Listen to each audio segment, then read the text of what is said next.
नमस्कार रसिक हो. 98.5 FM रेडिओ 2000 या केंद्रावरून प्रसारित होणाऱ्या सिडनी मराठी आकाशवाणीच्या आजच्या या कार्यक्रमात मी यशवंत तेंडुलकर आपलं स्वागत करतो. आज रविवार दिनांक 2 नोव्हेंबर 2014, भारतीय सौर दिनांक 11 कार्तिक शके 1936. गेल्याच महिन्यात महाराष्ट्रात प्रदर्शित झालेल्या doctor Prakash Baba Amte the real hero या चित्रपटावर आधारित आजचा हा कार्यक्रम. नेहमीच्या वेळेत बातम्या आणि सिडनी डायरी. आजच्या या कार्यक्रमाची तांत्रिक जबाबदारीही माझ्यावर असल्याने काही गडबड होण्याची शक्यता नाकारता येत नाही.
Doctor Prakash Baba Amte the real hero.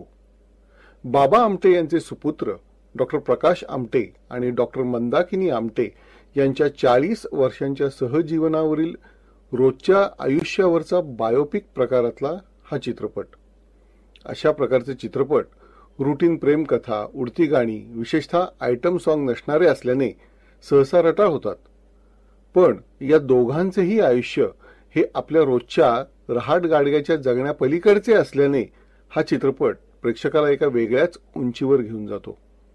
या चित्रपटाचे चित्रीकरण डॉक्टर प्रकाश आणि डॉक्टर मंदाकिनी आमटे यांचे कार्यक्षेत्र असलेल्या आदिवासी भागात म्हणजे प्रत्यक्ष हेमलकसा येथेच झाल्याने या चित्रपटाला एक नैसर्गिक टच आलेला आहे. गडचिरोलीसारख्या दुर्गम जिल्ह्यात बाबा आमटे यांनी कुष्ठरोग्यांसाठी केलेलं कार्य सर्वश्रुतच आहे.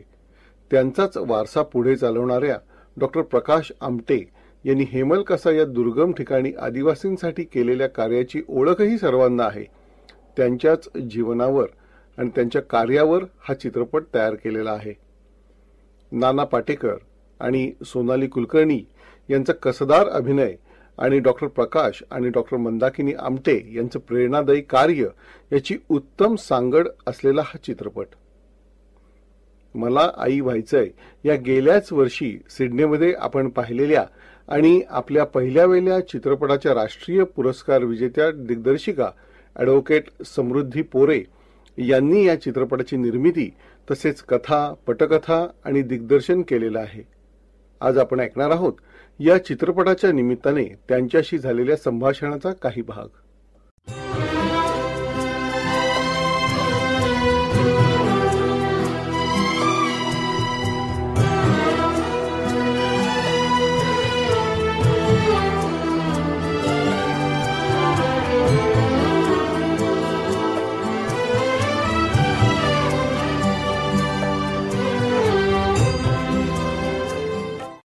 वकील म्हणून हायकोर्टामध्ये 15 वर्ष क्रिमिनल आणि मॅट्रिमोनियल केसेस चालवल्यानंतर मुळात चित्रपट क्षेत्राकडे तुम्ही कशा काय वळलात?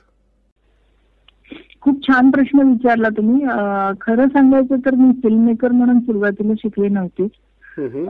अशी काही एक सरोगेसीवर केस होती जी तुम्ही मला आई व्हायचा चित्रपट आता सिडनीला मागच्या वर्षी का मागच्या वर्षी बघितला.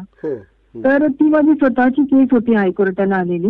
बर. आणि जेव्हा दोन आयांच्या प्रेमाचा संघर्ष आणि त्यांनी दोघांनी खरं म्हणजे केलेलं जे अग्रीमेंट होतं बर. त्याच्यामध्ये ऍडव्होकेट म्हणून वकील म्हणून मी काहीच करू शकत नव्हते. मग मला असं वाटलं की आणि कहाणी खूपच इंटरेस्टिंग होती. आता चित्रपट पाहिल्यामुळे आपण त्या सिनेमावर जास्त न बोलता ती इतकी बोलकी कहाणी होती की मला वाटलं चित्रभाषा ही सगळ्यात इफेक्टिव्ह आहे. आणि मला त्या कायद्यांमध्ये सरोगेट मदर जी आपल्या इंडियामध्ये जास्त करून खरं बोलायला पाहिजे शॉर्ट मध्ये वापरलं जाते तिच्या बाजूने काही कायदेच नाहीये.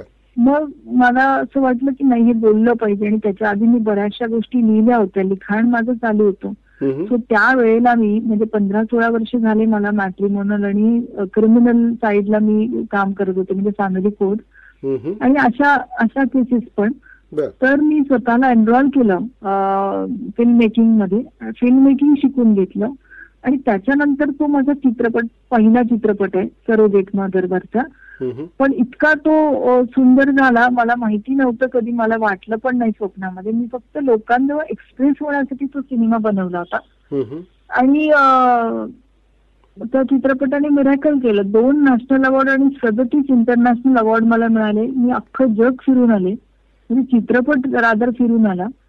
आणि अशा तऱ्हेने खरं माझ्यामध्ये एक फिल्म मेकरनी जन्म घेतला असं म्हणायला काही हरकत नाही. अरे वा. अशा बायोपिक प्रकारचे चित्रपट हे ती व्यक्ती गेल्यानंतर काढले जातात. डॉक्टर प्रकाश आमटे हयात असताना तुम्हाला हा चित्रपट का करावासा वाटला? हा खूप छान प्रश्न विचारला तुम्ही. खरं मला म्हणायचं की आपल्याला सवय असते की माणूस केला की मग त्याला आपण खूप पदव्या देतो, खूप काय म्हणतात त्याला पारितोषिक मिळतात. पण मला पहिला चित्रपट मिळाल्यानंतर लोकांचं चित्रपटाचे जे पुरस्कार मिळाल्यानंतर एक लोकांचा माझ्याबद्दल एक्सपेक्टेशन किंवा माझं स्वतःबद्दलचं इतकं असं वाटलं आता काम करायचं असेल तर चांगलं करायचं. आणि चांगल्या विषयाच्या शोधात असताना मला समोर आली ही कहाणी म्हणजे मी शोधून काढली. मला फक्त त्यांचं काम दिसलं खरं सांगायचं तर. आणि जेव्हा मी ते खोदत गेले ते इतकं मोठं होतं की परदेशातल्या बरेच अवॉर्ड त्यांना मिळाले होते. आणि एका महाराष्ट्राच्या अशा कोपऱ्यामध्ये हा माणूस काम करतोय आणि इतकं अद्भुत काम की मला पहिले तर माझी लाज वाटली की मला अजून माहित कसं नाही. आणि मग माझ्या लक्षात आलं की जवळपास कुणालाच माहिती नाहीये. काही बोटावर मोजणाऱ्या मोजक्या माणसांना ही कहाणी माहितीये. आणि ती कहाणी मी बघितली, म्हणजे त्यांचं जीवन ते एक महाराष्ट्र नको किंवा भारत नको, पूर्ण देशाला, भारताच्या बाहेर परदेशामध्ये सुद्धा सगळ्या जगाला इन्स्पिरेशनल असेल असं त्यांचं काम मला वाटलं. आणि मग मला लक्षात आलं की जेव्हा मी त्यांच्याशी जास्त भेटू लागले, म्हणजे सगळे साहित्य वाचून काढलं. एक 11-12 पुस्तकं आहेत त्यांच्या पूर्ण मिळून. ते झाले. युट्यूब आणि सगळ्या नेटवर असलेल्या सगळ्या फिल्म, आणखीन डॉक्युमेंटरी फिल्म, जितकं मला बघता आलं ते सगळं बघितल्यानंतर खूपच सगळ्या गोष्टी इतक्या अद्भुत होत्या की त्या 2 तासात मांडायच्या, म्हणजे सिनेमा करायचा. म्हणजे मला लक्षात आलं की आपण एखाद्या हिरोला, सुपर हिरोला देताना काय देतो, तो अगदी वाघ सिंह हाताळतोय, गरिबांची सेवा करतोय, त्याची एक सुंदरशी प्रेम कहाणी आहे. ही खरं म्हणजे सिनेमाची स्टोरी असते ती खोटी असते, त्याला आपण हिरो बनवतो. पण इथे तर मला हे सगळ्या गोष्टी खऱ्या दिसत होत्या, ज्याच्यात तुम्हाला काही खोटं करायचंच नाहीये. आणि मग माझ्या लक्षात आलं की ही चित्रपटाची कहाणी आहे. आणि ह्या माणसाचं एका कोपऱ्याशी चाललेलं काम, जो कुणाला काहीही बोलत नाही, काही मागणी मागत नाही, पण आपण ह्याच्यावर चित्रपट करूया, चित्रभाषा लोकांना जास्त समजते, जास्त पोचते आणि सगळ्या कानाकोपऱ्यात आपण ती स्टोरी पोहोचवूया, म्हणजे कानाकोपऱ्यातनं त्यांना मदत मिळेल आणि माझ्या हातनं एक खारीचा वाटा म्हणून एक सामाजिक काम होईल. पण मग जेव्हा मी त्यांना भेटायला गेले तेव्हा त्या दोघांचं रिलेशनशिप जेव्हा मी बघितलं तेव्हा माझ्या पहिल्यांदा लक्षात आलं की ही खूप सुंदर प्रेम कहाणी आहे खरं म्हणजे. आणि तशी मग ती मी ट्रीट करायला सुरुवात केली. आणि लेखन, संवाद, कथा, पटकथा, दिग्दर्शन, प्रोड्यूस करायला मी खरं खूप प्रयत्न केला की लोकांनी कोणीतरी मला समोर येऊन प्रोड्यूस करावी. पण सगळ्यांनी मला मूर्खात काढलं की हा चित्रपटाचा विषय होऊ शकत नाही, ज्याच्यामध्ये सगळे ग्रामीण आणि आदिवासी, आजारी अशी माणसं, रुटीन कथा, कहाणी, विनोद, हा, असं जे काही नाहीये, पण विनोद हा गोष्ट म्हणायला गेलात ना, तर तुम्हाला आता मी या चित्रपटाची गंमत सांगेन की अगदी सुरुवातीपासून शेवटपर्यंत हा चित्रपट तुम्हाला खूप हसवतो आणि खूप रडवतो.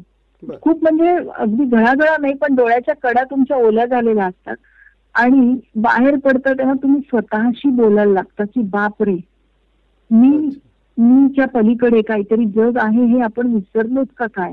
ही त्या चित्रपटाची खरी गंमत आहे. आणि झाला तो चित्रपट आणि तो आता असा तुम्ही बघताय की एक मिराकलच रिझल्ट बाहेर आलाय. नाना पाटेकरांची या चित्रपटातील भूमिका चांगलीच गाजतीये. एक वेगळी आणि संयमित भूमिका आहे ती, की जी त्यांच्या नेहमीच्या रोलपेक्षा कितीतरी वेगळी आहे. त्यांच्याबरोबर दिग्दर्शक म्हणून काम करण्याचा तुमचा अनुभव कसा होता? खूप मजेदार आणि असं न सांगण्यासारखं आहे की म्हणजे असं आहे की नाना पाटेकर खरं आपल्या हिंदुस्थानात मिळालेला एक आशीर्वाद आहे की ऍक्टर म्हणून. कुठल्याही याच्यात टाकल्यानंतर त्याचं ते सोनं करतात, बरोबर. आणि हा चित्रपट त्यांच्यासाठी एक तर त्या वयाला ते योग्य होते, म्हणजे प्रकाश आमटे. फक्त ते दिसण्यासाठी माझा हट्ट कधी नव्हता की त्या माणसासारखंच दिसावं, कारण मी काय मान्य करते की माणूस एक माणूस स्वतः खूप युनिक असतो.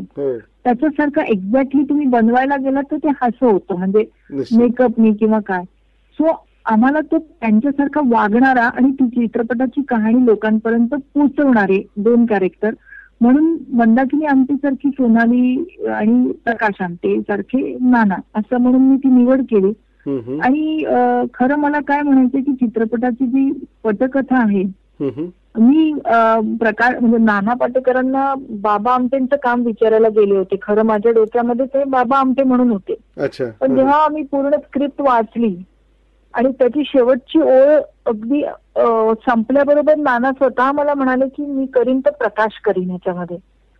आणि माझ्यासाठी ती खूप मोठी हे होती की नाना स्वतः चित्रपटातल्या ही भूमिका मागतायत, आपण काय करूया. आणि मी खटाखट माझ्या डोक्यात गणित लावलीत की मला माहिती होतं की ह्या नाना पाटेकरांच्या स्वतःचं फॅन फॉलोइंग खूप मोठं आहे आणि माझा उद्देश आहे चित्रपटाची कहाणी आणि हे काम जगाच्या कानाकोपऱ्यात पोहोचायचं, ऍटलिस्ट हिंदुस्थानात तरी. मग मी तिथनं डोकं लावायला सुरुवात केली की मग आपण फक्त मराठी नको करूया. मी नानांना सांगितलं की आपण हिंदी करूया, कारण ज्या माणसांना इंग्लिश वाचता येत नाही आणि मराठी कळत नाही त्यांच्यापर्यंत ही कहाणी पोचणारच नाही कधीच. आणि असा हिस्टॉरिकल मूव्ही फक्त एकदाच बनतो. सो मी हट्ट करून त्यांना सांगितलं आपण 2 भाषांमध्ये एकत्र करूया, म्हणजे तो डब नसेल, 2 सिनेमे वेगळे वेगळे करूया, त्याला वेगळी ट्रीटमेंट देऊया. कहाणी जरी थोडीफार एक असली तरी सगळे करून वेगळी. आणि असं त्या नानांसोबत आम्ही काम सुरू केलं. तिकडे हेमलकसाला गेल्यानंतर, आश्रमात राहिल्यानंतर नानामध्ये पण सुरुवातीला थोडासा हट्टीपणा होता, काही गोष्टींवर आमचे बरेचसे वाद पण झाले.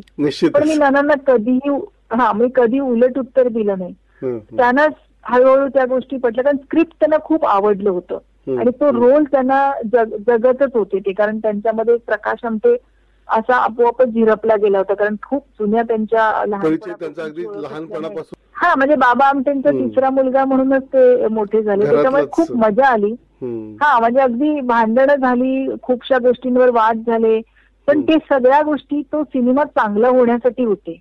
आणि मला असं वाटतं की आता झालाय, तो लोकांपर्यंत पोहोचलाय. या चित्रपटाचं शूटिंग हे हेमलकसा सारख्या आदिवासी भागात, म्हणजे घनदाट जंगलामध्ये तुम्ही केलंय, की जिथे नक्षलवाद्यांची नेहमीच भीती आहे. हे शूटिंग करताना अडचणी नक्कीच आल्या असतील, तर तुम्ही त्यांना कसं फेस केलं? खूप म्हणजे काय म्हणतो ना, आता मला खरं इतका सक्सेस मिळाल्यानंतर त्या अडचणींवर बोलूच नाही आपण असं वाटतं, पण आता तुम्ही विचारताय. पण तेव्हा सुद्धा काही लोकांचं होतं की इकडे आमच्या इथे फिल्म सिटीला खूप घनदाट जंगल वगैरे आहे, तर आदिवासी लोकांना काळं बिळं करून ऍक्टर्स लोकांना आपण इथे फक्त माणसंच आणायची आहे, बाकी सगळं तसंच आहे. म्हणजे मुंबईमध्ये सुद्धा करता आलं असतं. म्हणजे इथे करा असं खूप झालं.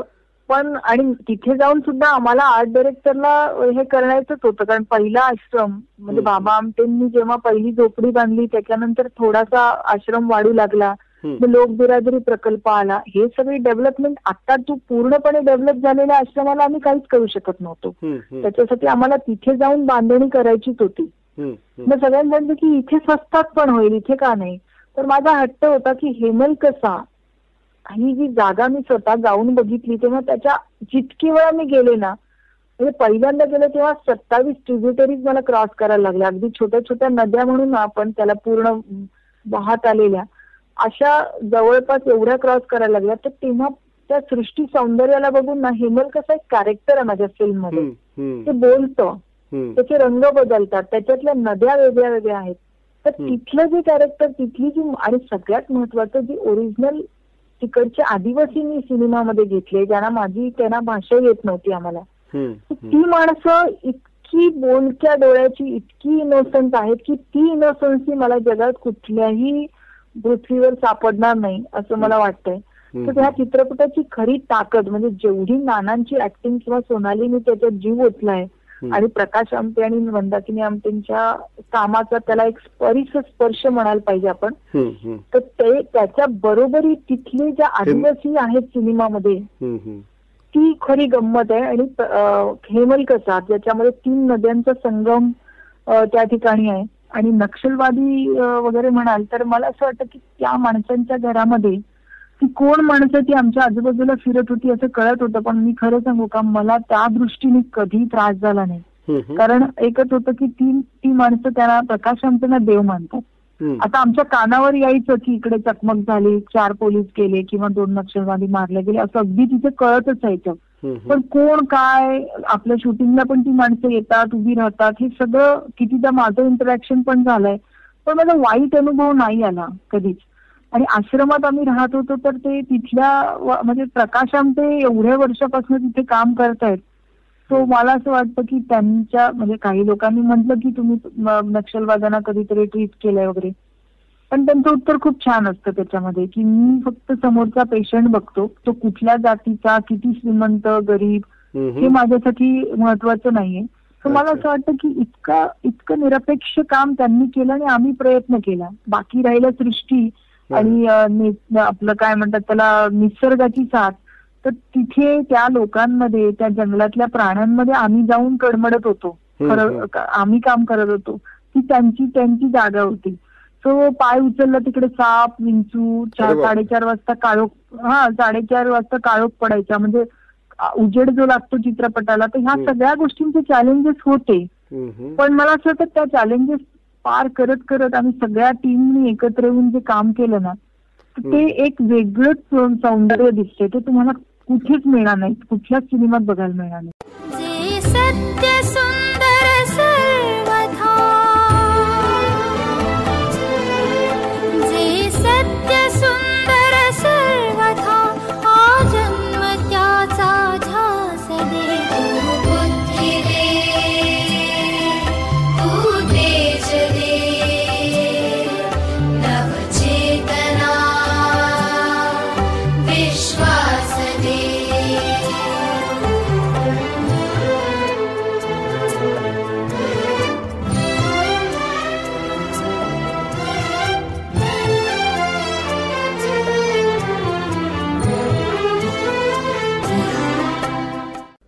चित्रपटात लहान मुलांना शिकवण्याचा प्रयास करताना ही एक समर्पक प्रार्थना आहे. गुरु ठाकूर यांच्या शब्दांना राहुल रानडे यांनी संगीतबद्ध केलेलं आहे. गायिका आहेत विभावरी आपटे. रसिक हो, या चित्रपटाच्या संदर्भात डॉक्टर प्रकाश आमटे आणि डॉक्टर मंदाकिनी आमटे यांचं काय मत आहे ते आता आपण ऐकू त्यांच्या एका मुलाखतीतून.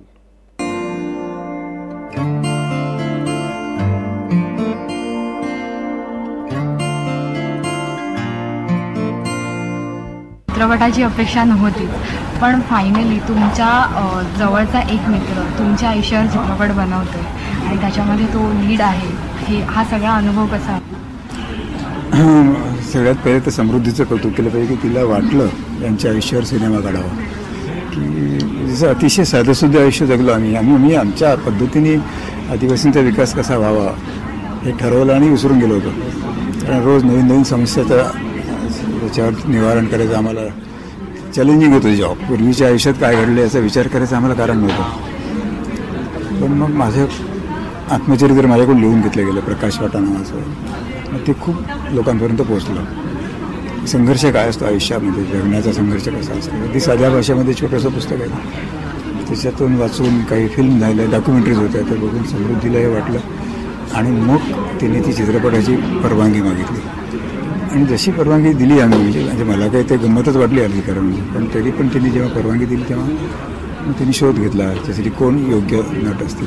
नाना घरच्यासारखंच आहे, बाबांना त्यांनी वडीलच मानलं होतं. तर 40 वर्षाचे संबंध आहे.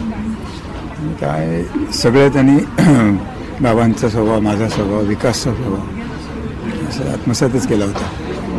आणि म्हटल्यानंतर मग सोनाली आली, ताकदीची नट आहे ते, मोहन आगाशी, त्यांनी बाबांचा रोल केला. अत्यंत चांगले गुणी नट, म्हणजे समाजात मान्यता पावलेले आहेत. त्यांनी आपलं काम म्हणून एका आयुष्यावर सिनेमा काढणं आम्हाला खरंच गंमत वाटत होती. खरं म्हणजे आयुष्य जगलो आणि विसरून गेलं. पण नंतर मग गेल्या काही वर्षामध्ये आम्हाला बाहेरच, आम्ही 30 वर्ष कुठे गेलो नाही, पण समाजाकडून खूप निमंत्रण यायला लागले. तुमच्या आयुष्याबद्दल बोला, कसं जगले तुम्ही. आणि मग तो तरुणांचा उत्साह, त्यांचा रिस्पॉन्स बघून मला वाटलं की आपलं आयुष्य आपण आपल्या मस्तीत जगलो आहे, पण याचा समाजावर परिणाम होतो आहे, चांगला परिणाम. आज भोगवादी होतात आहे समाज, सामाजिक बांधिलकी विसरले आहेत. त्या बॅकग्राऊंडवर 1000 मुलं जर ऐकायला थांबलेले आहेत आपल्यासाठी, आम्हाला हा अनुभव नवीन होता. त्याचे चांगले परिणाम दिसायला लागले. अनेकांनी तरुणांनी प्रेरणा घेऊन वेगळ्या ठिकाणी आपल्या पद्धतीने कामं सुरू केली. हे खूप समाधान देणार होतं. समृद्धीचं जेव्हा सिनेमाचं हे जेव्हा प्रपोजल आलं, त्यामुळे तुम्ही फक्त परमिशन द्या, ती आम्ही दिली. आणि तिने मेहनतीने स्क्रिप्ट तयार केली, नानांनी त्याच्यात भर घातली. सोनाली आली, डॉक्टर मोहन आगाशे, भारत गणेशपुरी, कसलेले नट, विक्रम गायकवाड होते. एकंदरीत तसं खूप चॅलेंजिंग काम होतं त्याच्यासाठी. आणि त्याचा प्रीमियर शो आम्ही सिंगापूरला बघितला. आणि तेव्हा असं वाटलं की तिने चांगला न्याय दिला. 40 वर्षाचे आयुष्य 2 तासात बसवणार, सगळे कसलेले नट होते, सगळ्यांची मदत झाली. आणि तो परिणाम आम्ही बघितला फिल्मनंतर. गमतीने फिल्म सुरू व्हायच्या आधी डॉक्टर मोहन आगाशे आणि सोनाली त्यांच्या भोवती गराडा होता. फिल्म संपल्यानंतर त्याचा जो काही परिणाम झाला असेल त्यांना बाजूला टाकलं आणि मग लोक आमच्या भोवती गराडा करत होते. म्हणजे सिनेमाचा जो परिणाम तिला अपेक्षित होता, समृद्धीला मेसेज म्हणून आपण, तो पुरेसा पोचतो आहे. आणि आज आपल्या सगळ्यांच्या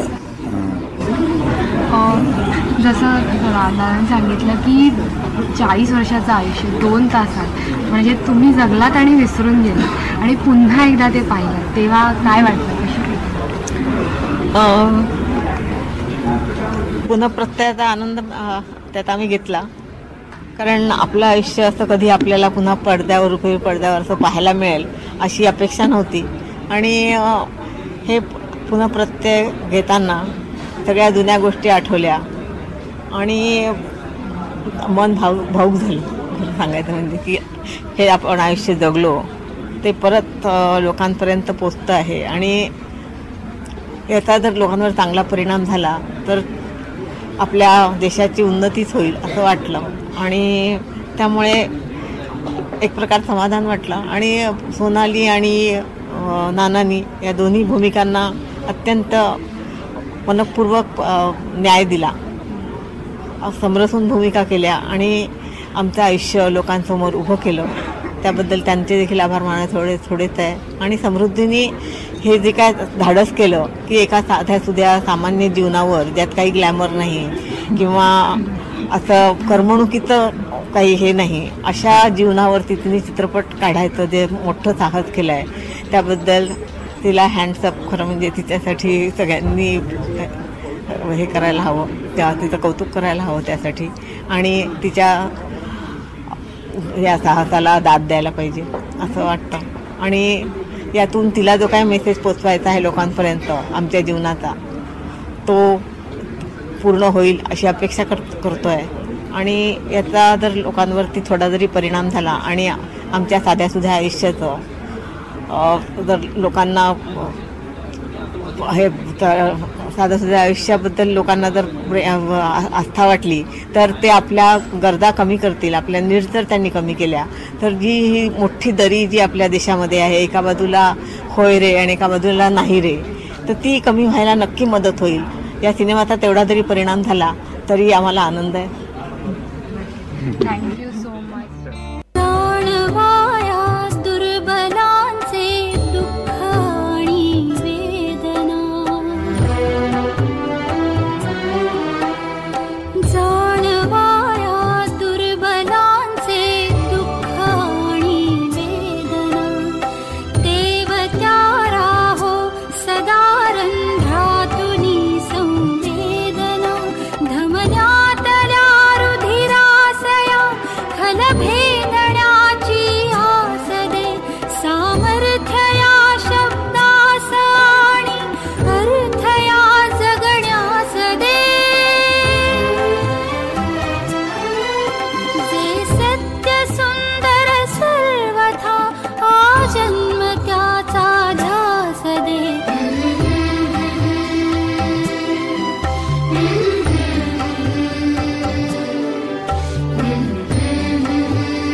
विश्वास दे.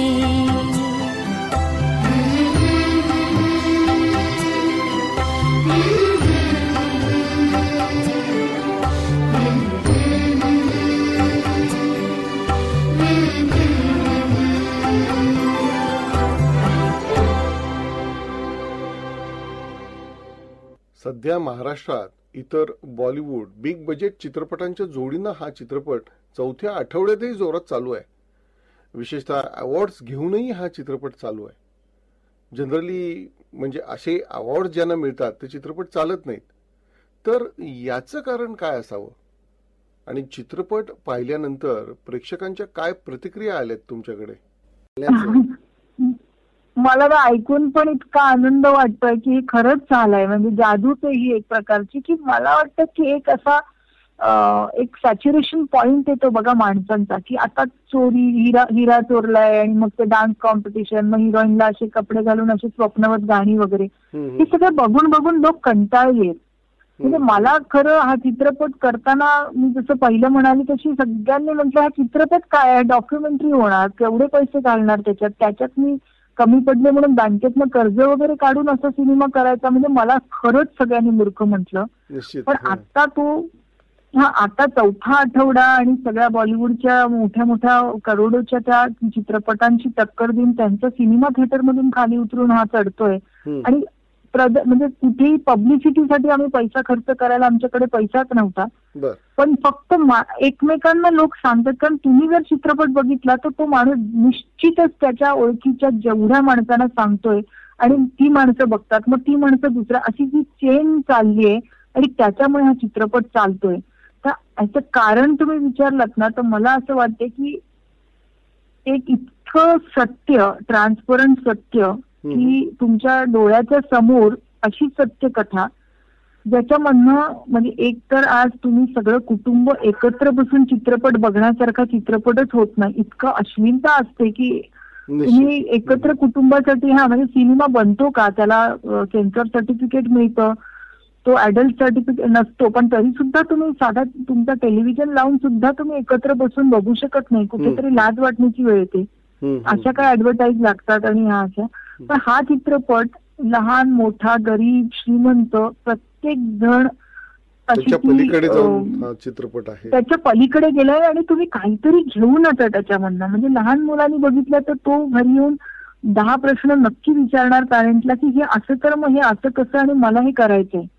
शिवाय मला म्हणायचं की तरुण मुलांना म्हणजे मुख्यतः मी तुमच्याशी बोलेन कारण सिडनीला आपल्या हिंदुस्थानातली कितीतरी लोक सेटल झाले. त्यांना वाटतं की आपल्याला एक गाडी मोठी नोकरी आणि परदेशात आपण आलोय तर डॉलर आणि त्याच्यामध्ये कमाई म्हणजे आपण सक्सेस झालो असं एक कुठेतरी भ्रमच म्हणायला पाहिजे तो. पण तुम्ही एक विचार करा की एखादा दुकानदार 7 वाजता आपलं दुकान बंद करतो, घर चालवणे इतकी त्याची कमाई झालेली असते आणि आई वडिलांसोबत तिला काहीतरी डोकं दुखतंय तर बाम लावत किंवा सगळ्यांनी मिळून एकत्र जेवण केलं, गप्पा मारल्या आणि छान एकत्र जगत असतील. तर मला असं म्हणायचं की त्याच्यामध्ये शेवटी काय अल्टिमेटली सुख आणि समाधान. सो मला वाटतं की ह्या चित्रपटातून ती गोष्ट माणसाला नक्की कळते की तरुण पिढी एक अशी परदेशाकडे आकर्षित झाली की माझ्या देशामध्ये काही नाहीये आणि परदेशाची नोकरी, डॉलरमध्ये पगार आणि म्हणजे बाकीच्या ज्या सगळ्या आधुनिक रिअलिस्टिक ज्या गोष्टी आहेत त्याच्या मागे पळत सुटलाय आणि ते सगळं मिळाल्यानंतर तो विचार करतो मी सुखी आहे का, तर त्याचं उत्तर कन्फ्युजच असेल तो की हो का नाही. मला अजूनही घरी जायचंय, मला आपल्या देशात जाऊन मी म्हातारपण घालवणार आहे, मी इथे काय करतोय, बस झालं आणखीन 5 वर्ष. मग असं करता करता तो आयुष्य संपवतो का तो जगतो. तर म्हटलं तर तो संपवतो, तो जगत नाही. आणि इथे हा सिनेमा बघून तुम्हाला एक्झॅक्टली या सगळ्या प्रश्नांची उत्तरं सापडतात. म्हणजे तुम्हाला मी एक अनुभव सांगेन. मला परवा एका आंधळ्या मुलाने फोन केला, म्हणजे पत्रच पाठवलं. तो म्हणाला की मी बाबांच्या मागे लागलो आणि बाबांना सांगितलं मला हा सिनेमा बघायचा आहे कारण माझ्या काही मित्रांनी बघितला आणि ते मला हितचिंतक आहेत आणि त्यांनी सांगितलं की तू एकदा बघून ये आणि म्हणून मला घेऊन चला. आणि मग त्याच्या बाबांनी मला सांगितलं की पहिले 10 मिनिटं मी त्यांना सांगत राहिलो की त्याला ऐकायला छान येत होतं सगळं की पडद्यावर हे दिसतंय, पडद्यावर असं दिसतंय, पडद्यावर कसं दिसतंय. आणि त्या 10-15 मिनिटांनी तो म्हणाला की बाबा थांबा मला पहिल्यांदा दिसू लागलंय, तुम्ही काही सांगू नका. आणि त्यांनी सगळा चित्रपट अगदी तसाच बघितला आणि मला फोन करून त्यांनी प्रत्येक सीन डिस्कस केला. म्हणाला की मी खूप माझ्या म्हणजे देवाला म्हणत होतो, वरच्याला ईश्वराला की मला तू काहीतरी कमी दिलंयस, का दिलंयस, मी का एवढा कमनशिबी आहे. पण मला आज पहिल्यांदा वाटलं की मला खूप काही दिलंय देवाने आणि आता इथून कसं जगायचंय आयुष्य हे मला कळलंय. तुम्ही लिहिलंत ना त्याच्यामध्ये जगाकडे पाठ फिरव म्हणजे जग सगळं पाठीशी उभं राहील. तर मला आता कळलंय की कसं जगायचंय. तर मॅडम आता मी याच्यानंतर कधीही तक्रार करणार नाही देवाकडे कारण माझ्यापेक्षा सुद्धा खूप दुःखी माणसं आहेत. तर मला असं वाटतं की हा चित्रपट आंधळ्यांना, लहान मुलांना एक नवी दिशा दाखवतोय, एक नवी दिशा. आणि ती गोष्ट एक्झॅक्टली आणि ती गोष्ट कदाचित लोकांना हवी आहे, पाहायची आहे म्हणून हा डोक्यावर घेतला. 10 सिनेमा बघतात. एक मराठी सिनेमा जो सिनेमा चालत नाही अशी लोक तक्रार करतात आणि एकीकडे हा 10 सिनेमा बघतात लोक. तर मला पहिलं तर खरं मिराकल मला एवढा असं खरंच नाही वाटलं. मला वाटलं काही लोकांना आवडेल, मला अवॉर्ड पण मिळतील आणि मला ती अवॉर्ड मिळाली. म्हणजे 15-16 अवॉर्ड झाली. कॅनडाला सुद्धा आपला भारतातनं वर्ल्ड फोकस मध्ये एकमेव भारतातनं सिलेक्शन झालं होतं. ह्या सगळ्या गोष्टी झाल्या. पण त्याच वेळेला लोक मला एवढे प्रेम करतील आणि असा चालेल हे खरं जादूच झाली. म्हणजे लोकांनी याच्यावर शोधावं उत्तर की नेमकं काय झालं असावं आणि लोकांनी डोक्यावर घेतलंय. म्हणजे आता मला खरं अमेरिकेवरनं 22 ठिकाणी प्रीमियर त्यांनी ठेवलंय आणि बोलवलंय की त्यांनी ऐकलंय, त्यांचे काही नातेवाईक असतात इकडे. तर मला खूप नवल वाटतं की फक्त महाराष्ट्र नाही पण भारताच्या बाहेर सुद्धा लोकांपर्यंत ती पोचली आहे गोष्ट आणि त्यांना त्यांच्या मुलांना दिशा दिसण्यासाठी किंवा काहीतरी शिकण्यासाठी हा चित्रपट वाटेल त्या गोष्टीवर त्यांना मागवायचा आहे अरे वा. आणि बघायचं आहे. तो आनंद वाटतोय मला. म्हणजे आता हा चित्रपट अमेरिकेला चाललाय म्हणजे आता याच्या पुढे. म्हणजे 31 नोव्हेंबरला मी निघेन. बर. तर जवळपास 20 तारखेपर्यंत तिकडे त्यांनी सगळे शोज लावलेत बर. आणि आतुरतेने ते वाट बघतात. म्हणजे प्रकाश आमटे, मंदाकिनी आमटे, नानांचं मला माहित नाही, बर. पण त्यांना भेटायचंय. त्यांच्या मुलांच्या पुस्तकांवर सह्या हवेत त्यांना. सो एक द रिअल हिरो हा जो कॉन्सेप्ट माझ्या डोक्यात होता, तर निश्चितच लोक पुढे सांगतील. जसं आपण म्हणतो मी गांधीजींना बघितलंय किंवा सावरकर आमच्या घरी आले होते वगैरे. निश्चित निश्चित. तर असं हे प्रकाश आमटे आपल्या आजूबाजूला आहेत. तर त्याचा आपण जो म्हणजे आशीर्वाद घेण्यासाठी, त्यांना बघण्यासाठी, बोलण्यासाठी म्हणजे ज्या हयात पद्धतीने माणसं असताना हा रिअल हिरो आपल्याकडे आहे. देवत्व अगदी म्हणजे त्यांचं कामच खूप बोलतं. म्हणजे अगदी प्रत्येक गोष्टीत त्यांचा दृष्टिकोन. बरं, दुसरं सांगायचं मला म्हणायचंय की प्रकाश आमटे, बाबा आमटेंचा मुलगा, त्यांचं लहानपणच तसं गेलं सेवाभावी वृत्तीमध्ये. पण जी मुलगी प्रेमात पडली ती तर सगळ्यांना म्हणजे मोठ्या शहरामध्ये हॉटेलिंग करणं, सिनेमा बघणं, मैत्रिणींमध्ये मजा करणं, सगळ्या गोष्टी तिने केल्या होत्या. पण ते नवऱ्याचं स्वप्न जगण्यासाठी तिने जो आपल्या दृष्टीने, ती म्हणते आजही मंदाकिनी आमच्या आपल्या इंटरव्ह्यू मध्ये म्हणतात की आमचं काम म्हणून आम्ही केलं, मला वाटलं म्हणून मी केलं, म्हणजे त्याग वगैरे काही केला नाही असं एक आहे, असं त्यांना वाटत नाही, दोघांनाही वाटत नाही. पण 45 वर्ष म्हणजे अगदी सुरुवात केली तेव्हा एक आकाश छत आणि धरतीची गादी अशा त्या मुलांनी एक अन्न वस्त्र निवारा एवढं तरी बायकोला द्यायचं असतं, तेवढंही खूप कठीण होतं. अशा परिस्थितीत मुलगी त्याच्यासोबत राहते. त्याच्यामध्ये खूप MBBS आणि MS झाल्यानंतर म्हणजे हे एक महत्वाचं आहे की बाहेरच्या जगात मोठ्या पगाराची नोकरी मिळत असताना एक म्हणजे थँक्यू काय मागे वळूनही ते आदिवासी बघत नाही, कारण तो कल्चरचा भागच नाही, त्यांना भाषा पण येत नाही. तर पैसे न घेता 2 वर्ष तर पेशंटच नाही, म्हणजे ज्याच्यासाठी गेले तेच लोक त्यांच्याकडे पाठ फिरवत होती. तर अशी 2 वर्ष अंधश्रद्धेमुळे म्हणा किंवा त्यांना ते कपडे घातलेली लोक, म्हणजे ते आपलंच झालंच नाही, त्यांना डॉक्टर काय आहे हेच माहिती नव्हतं. तर त्याच्यामुळे ही जी गोष्ट आहे ना ही इतकी म्हणजे एक अशी अद्भुत आहे, पेशन्स आहे. म्हणजे ह्याच्यावरूनच आठवलं म्हणून सांगते की परवा निर्वा माझ्या एका ओळखीच्यांमध्ये त्यांच्या शेजारी मुलगा MBA झालेला, 5-6 ठिकाणी इंटरव्ह्यू दिला की त्याला नाही नोकरी मिळाली, तर तो खूप डिप्रेस राहायचा. 3 महिने झाले फर्स्ट क्लास मध्ये पास होऊन वगैरे. आणि तो हा सिनेमा बघून आला की काय करूया आता, काहीच नाही काम म्हणून.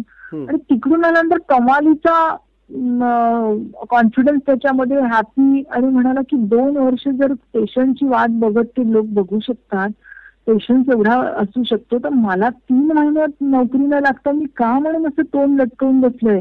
लागेल नाही तर नाही लागणार, काही करेन मी, मला देवाने सगळं दिलंय, मी काही करू शकतो. तर हा जो कॉन्फिडन्स, म्हणजे परिस्थिती तर तीच आहे, फक्त तुमचा विचार करण्याची पद्धत बदलली आहे. सो मला म्हणायचं की ही ताकद आहे त्या सिनेमामध्ये. That's good. या चित्रपटातून तुम्हाला म्हणजे समाजाला काय मेसेज द्यावासा वाटतो? मेसेज म्हणजे तसं म्हणायला पाहिजे तर समाज जे आपण मीच्या पलीकडे विचार करत नाही, ह्युमॅनिटीच्या बाहेर आपण या माणसाने काम केले. सो मला काय वाटतं की संपूर्ण जगच आता तसं चाललेलं आहे की आपले स्वतः अगदी म्हणजे हे बघा काय आहे ना की तुम्ही एक हातात तलवार घेतली, अरे म्हणाला, तर तो पण काय समोरचा थांबणार नाही, त्याच्या हातात दुसरं काहीतरी शस्त्र येईल, तो का रे म्हणणार. आणि हे चालवत आपण धर्माच्या नावावर, ह्याच्या नावावर पॉलिटिशियन जे असतात ते तुम्हाला भांडवून देतात. आणि आपण म्हणजे कोण कशाच्या मागे लागलाय, कोण कशाच्या मागे लागलाय, कोण पैसे कमवण्याच्या मागे लागलाय, कोण कुठे, ह्याच्या पलीकडे देवाने एक सुंदरसं आयुष्य दिलेलं आहे, त्याचे काही मोजलेले श्वास आपल्याकडे आहेत.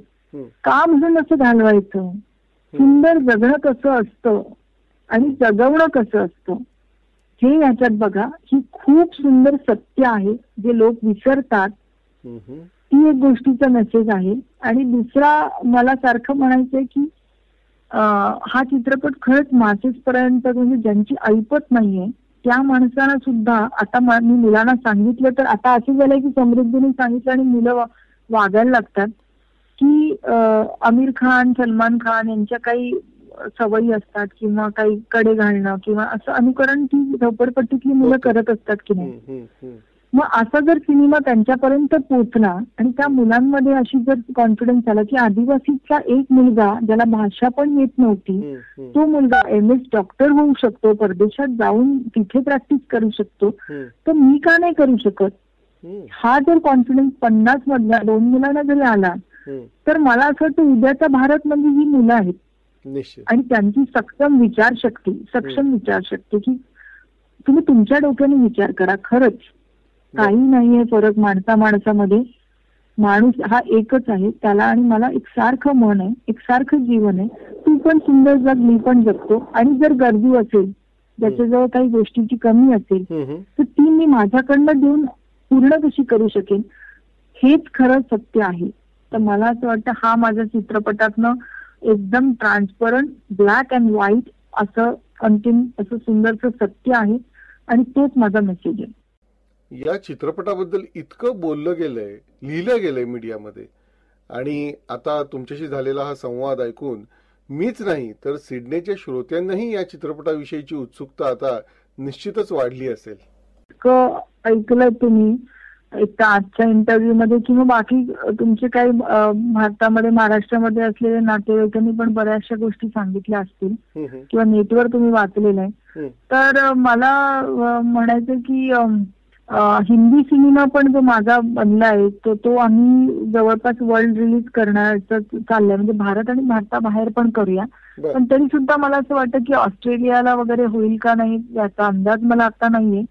पण मला पण निश्चितच तुम्हाला जशी उत्सुकता आहे तशी पण माझा हा उद्देश आहेच की चित्रपटाला जे काही बनवण्याचं कारण होतं की प्रकाश आमटेंचं काम आपण कानाकोपऱ्यात पोचवावं. आता तो चित्रपट उत्सुकता आणि मनोरंजनाच्या दृष्टीने पण खूप सक्सेसफुल झालेला आहे. सो मला असं वाटतं काहीतरी जुळून येईल आणि तुम्ही जर एक आपले बृहन म्हणजे जशी महाराष्ट्र मंडळ किंवा अशा पद्धतीचे इंडियन काही तुमचे कम्युनिटीज असतील तर त्यांनी समजा अरेंज केले काही शोज आणि तर मी निश्चितच मला आनंद होईल की तुम्हाला भेटवू, तुम्हाला दाखवू, तुमच्याशी गप्पा मारू. धन्यवाद समृद्धी. एवढ्या गडबडीत असतानाही तुम्ही आमच्या सिडनी आकाशवाणीवर श्रोत्यांशी संवाद साधण्यासाठी वेळ दिलात त्याबद्दल आकाशवाणी सिडनीतर्फे मी आपले मनपूर्वक आभार मानतो. मला ऍक्च्युली धन्यवाद तुम्हाला द्यायचे की तुमच्या ह्या आकाशवाणीच्या ह्या चॅनल थ्रू मला श्रोत्यांशी संवाद साधता आला, म्हणजे बोलता आलं, एक्सप्रेस करता आलं. कारण खरोखर हा एकच दुवा असा आहे की आपण एकमेकांशी जोडल्या गेलोय आणि हा निश्चितच मला काय वेळ जशी माहिती नसते काम करताना तसंच मला खूप तुम्हाला धन्यवाद द्यायचे की तुमच्यामुळे मी आज सिडनीच्या सगळ्या लोकांशी बोलू शकले आणि त्यांनी मला ऐकू शकले. तो याच्यापेक्षा छान काय असू शकेल ना. तू बुद्धी दे, तू तेज दे, नवचेतना विश्वास दे. तू बुद्धी दे, तू तेज दे, नवचेतना विश्वास दे. जे सत्य सुंदर सर्वथा, जे सत्य सुंदर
सन्मार्ग आणि सन्मती लाभो सदा सत्संगती नीती नाही भ्रष्ट हो जरी संकटे आली किती सन्मार्ग आणि सन्मती लाभो सदा सत्संगती नीती नाही भ्रष्ट हो जरी संकटे आली किती पंखासया बळ देनवे पंखासया बळ देनवे झेपावण्या आकाश दे सत्य सुंदर सर्वथा आजन्म त्याचा ध्यास दे तू बुद्धी दे तू तेज दे नवचेतना विश्व